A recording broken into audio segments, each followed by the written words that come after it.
What's up, songwriter? Everyone claims that lyrics in pop music always suck. But is this still the case? Or did pop music actually become good in the last years? Well, there's only one way to find out. In this video, we will dive deep into the current Spotify top 10. With each song, we uncover all the lyric tricks that professional songwriters use. Tricks that you can use to make your songs hits as well. And make sure to watch to the very end, because with each song I get more surprised about what I get to listen to. By the way, I'm Max from Current Mindset and I help musicians make lyrics the easiest part of songwriting. But enough of that, let's get to it. Coming in at number 10, Man I Need by Olivia Dean. Let's check it out.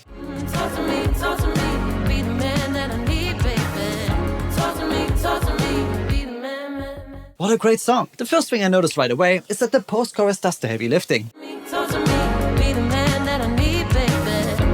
Olivia Dean decided to write a more wordy chorus so the song has more story to work with. That usually isn't great for memorability, but she balances this out by following it with a highly repetitive post-chorus. It captures the main message and makes sure the hook gets stuck in your head. Looking at the story, it's written pretty well. It's clear and feels like a real situation, not just a vague mood. I love the contrast between verse 1 and 2. In verse 1 she runs into an old love and has fun, but then in verse 2 the story shifts. She talks about the messy stuff, mixed sickness, uncertainty and emotional tension. This creates contrast and keeps the song story moving and staying fresh. The last thing that stood out is the pre-chorus. It doesn't rhyme, but the thing is it doesn't need to. Instead she leans into repetition at the start of lines. And avoiding rhymes can actually be a good thing because it creates tension. Tension that pushes the listener forward into the chorus. So, great alignment of message and music. It's emotional, well-crafted and genuinely fun to listen to. But let's move on. At number 9, a remix of the song Dracula by Tame Impala and Genie. Let's check it out.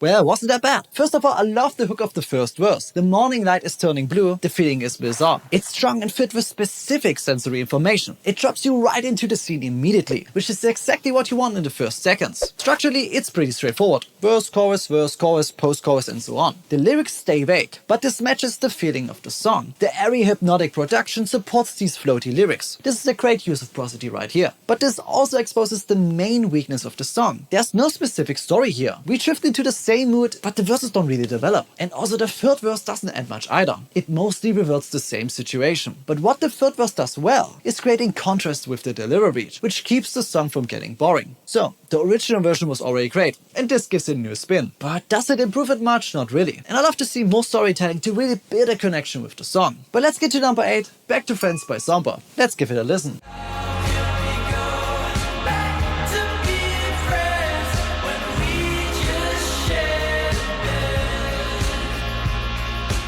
Wow, this is a great example of doing more with less. There aren't many lyrics right here, so you need to be really intentional with the few lines you have. You can't tell big stories with this structure, but you don't have to. Zomba focuses on one specific emotion and 2 moments for context. So many songwriters think they need to tell really big long stories, so they end up creating really generic lyrics. Lyrics that talk about broad emotions like heartbreak, but never dive deeper. But this kills connection. If your lyrics stay too broad, we as listeners lack the context to relate and feel what you feel. So create use of focused lyrics by Zomba. One more thing to point out is the second verse. Zomba adds an extra 5th line.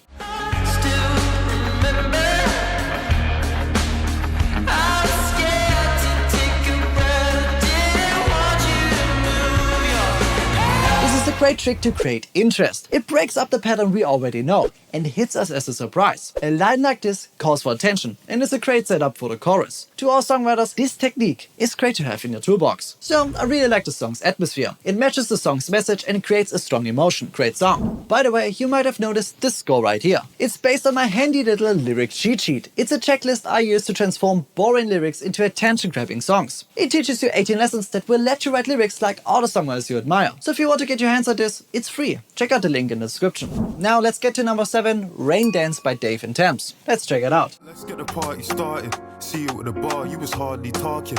That's when I knew that your heart was scarring. Friends to lovers need a part to star in, like, wait, babe. Cool. The highlight of this song is Dave's verses, because they paint a picture but not with complicated metaphors, but with casual language. Lyrics are not overly poetic, but that's why they connect even more. It sounds like a real moment happening in real time. The second verse breaks up the pattern with short, punchy phrases, like no weddings, no horse, no carriages. This brings in more repetition and helps the song stick even more. The chorus is straightforward and repeats enough to be memorable. Nothing special here. But the bridge keeps the listener locked in with repeated phrases and similar endings like with it and in it. A great way to create memorability. But let's get back to the first verse. Dave rhymes with the same word, darling. And that's totally fine. Don't shy away from that. Songwriting isn't about showing off rhymes or impressing others. It's about the song. It's about impact. Repetition like this still works and doesn't make the song any worse. So, the song has a strong chemistry between the artists I like to hear more of. Overall, cool song. Coming in at number 6, End of Beginning by Joe. Let's check it out.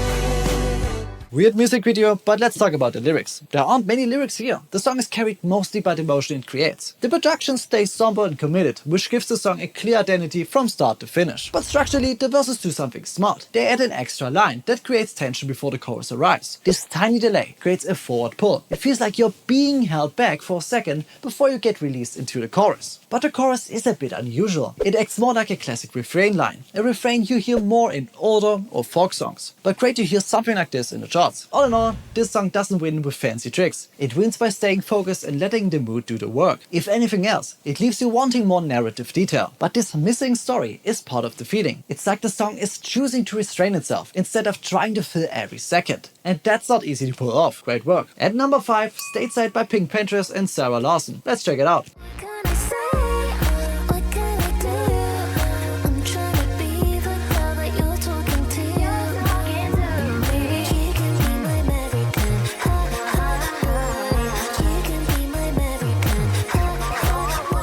Well, the song isn't for me, but the best thing right here is how the song balances repetition with contrast. The vocal flow gets repetitive fast, but the song snaps your attention back with small switches. Switches like doubling or shortening a phrase. The last lines of the verses especially feel strong, because they feel like tiny punchlines. They really call for attention. The rhyme scheme they use helps too. It's an AAAX pattern, which creates tension. Our ears get trained to hear the same rhyme, but this expectation gets destroyed with the last line. This creates emphasis and interest. It's setting off a pattern and then breaking it. A great use of contrast. Looking at the chorus, it relies on short vocal phrases like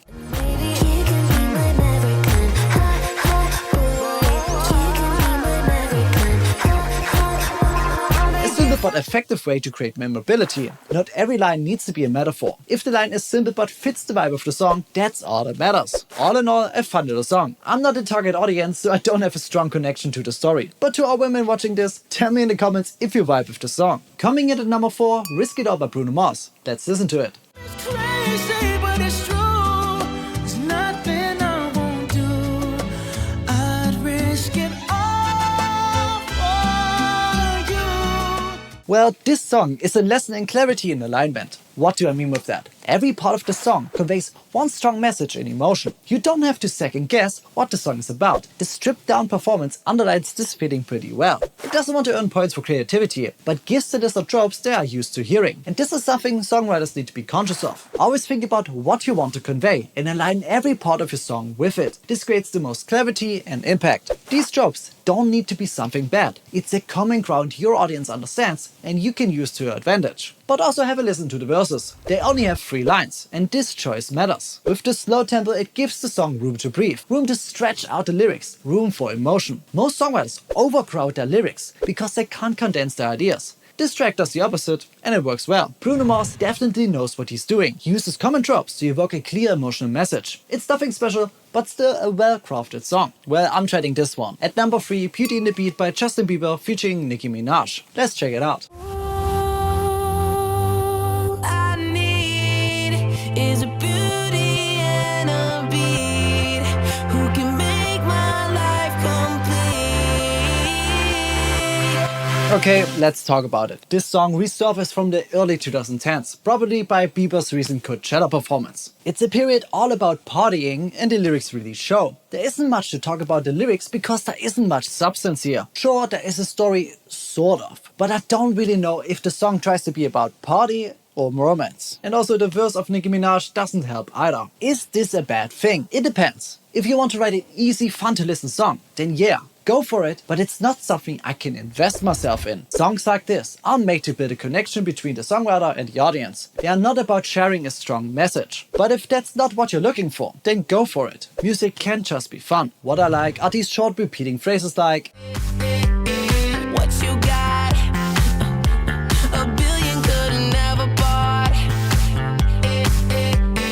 they're effective and make the song stick more. So this song is undeniably catchy still today. A bit long for my taste. It's a casual listen but doesn't spark much interest. Let's move on. Number 2, Baby Doll by Dominic Fike. Let's check it out. I can't move on, baby doll. Waiting on calls, flipping through stations. I'm outclassed, it's outrageous. Wow, what an unusual song. It's super short with 1 minute 37. It has a 12-line verse sandwiched between 2 uneven choruses. I'm surprised to see this song in the charts, but I'm not mad. This song tries its hardest to break every pop convention. It wants to build as much tension as possible, and we don't expect that. When we listen, we are always looking for something familiar, a safe and easy place to rest. But this song doesn't give us that. The verse, with its length, change in flow and sparse rhyming, stretches this tension to the maximum. The payoff always gets delayed. We are sitting on the edge, and it slingshots us into the chorus. Wow, just wow. I also like the verse's first line. Find me on Miami concrete, looking for somebody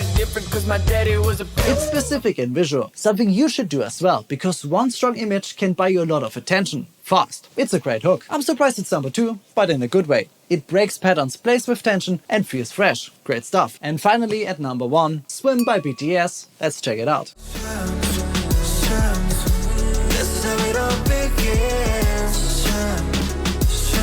I just wanna dive, I just wanna dive. Well, Swim is a masterclass in repetition. They use every kind you can. First, half of the chorus is just the word swim. Second, they end every line with the same word in verses 1 and 2. Third, they use ad-libs in the third verse. Fourth, they're using short and repeating phrases like I just wanna dive, I just wanna dive. This is something you can learn from. But with all of this repetition, you run the risk of boring the audience. So they use different techniques to break it up. Look at the pre-chorus. It barely rhymes. After the first verse, where every line rhymes with the same word, it's a well-placed change. It builds tension and sets up the chorus. Later, the second verse gets looser with rhyming delivery, but the third verse is where they bring in more short and repeating phrases. That changes the flow of the lyrics. It's great contrast that animates us to keep on listening. But there's one thing that holds the song back. It's all about their delivery. It's really hard to create a strong emotional connection with a song when it's delivered by more than one person. 5 guys singing the same message just doesn't hit as hard as a one-to-one love song. A solo love song feels like a direct conversation. This song feels more like an anthem.